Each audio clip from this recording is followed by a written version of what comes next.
Breda Clancy is on the line there. Good afternoon to you, Breda. Afternoon, Damien. Now, how are you? similar story, but you're in business. Yeah.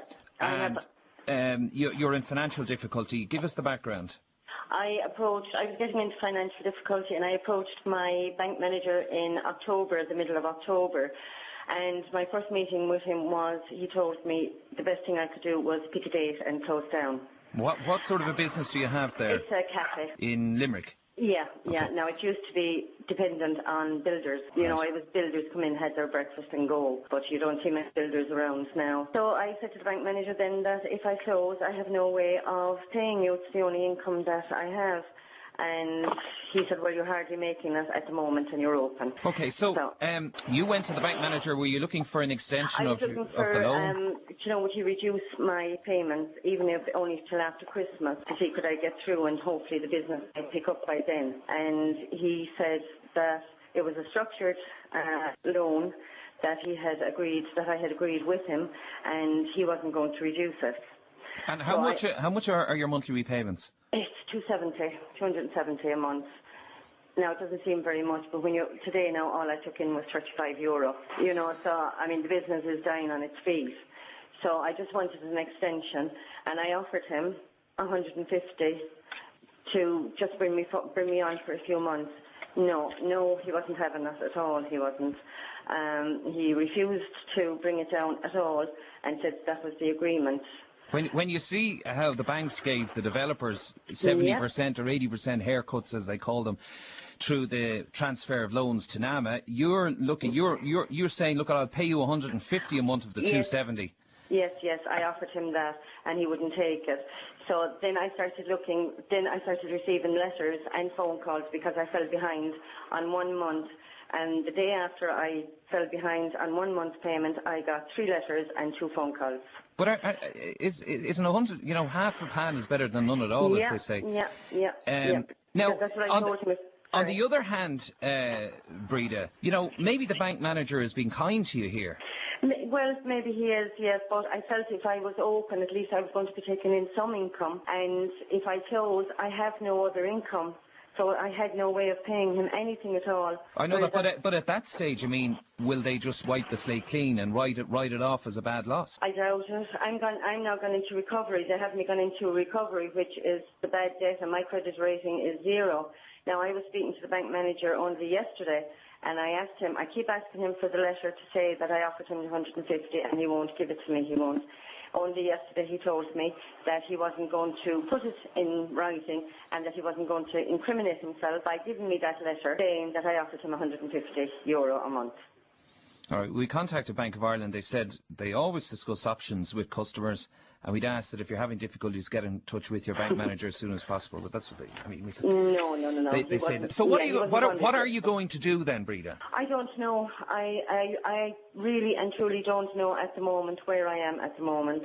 I can't afford to pay back. Now I'm after falling behind by 2 months. I'm behind now. So they were in touch with me yesterday, the recovery, and I said, no, I want my letter from the manager of the Bank of Ireland stating that I did offer to pay, and I don't seem to be getting this letter yet. I don't. All right. Philip is in Kildare, 51551 or text. I want to take a break, but I'll go to you first. Philip, good afternoon. Do you have any sympathy for Breda there, for Mary that's in mortgage arrears? I don't. I mean, I don't want to. I'm not trying to kind of belittle or in any way play down the unfortunate circumstances people find in. But I suppose I'm just one of those people on the other side that I didn't buy and I'm still renting. So you know, it's there's 2 sides of the story there and there's 2 sides of the coin. So I can understand why people feel that they want some kind of write-off or whatever from their mortgages or something like that. They're getting that encouragement from what's happened with the banks. So I suppose from their point of view it is quite reasonable to say that the banks have been bailed out.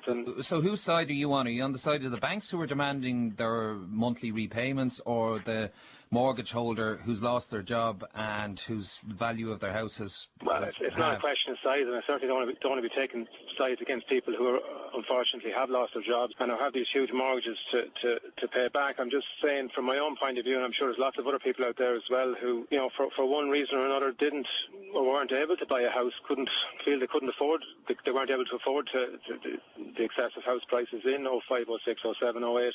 They didn't buy, and I suppose if a collective taxpayer effort if they're now looking for a collective taxpayer effort to kind of bail out people with excessive mortgages, then we will be part of that taxpayer effort, and I'm just kind of questioning. Sure, we're doing it. We're doing it already. Yeah. We're doing it. How do you feel about the 35 billion that's gone into Anglo? No doubt we're doing it for developers, and we're doing it for all those commercial properties. So why not do it for hard-pressed householders who find themselves in a position that was not of their own making, really? Well, if you sign your name on a piece of paper. Yeah, but if you lose your job in the meantime. Absolutely. I mean, okay, fair enough, but we're already, the economy is already in serious in dire straits because of the current bailouts. Yes. If we go this step further, how many more years are we adding on before this country can get back in its feet again? I don't know. No, but let's forget about the negative equity thing. It's only if you're looking to size up or whatever, or that's not an issue. But in a situation where people did take out hefty mortgages during the boom, bought a house, were able to pay comfortably their mortgage every month, and now find that they've lost their jobs to no fault of their own. They're the people that you're saying it's good enough for them. Oh no, I'm not saying that at all, Damien. I want to be very clear. I didn't say that. I'm not saying it's good enough for them.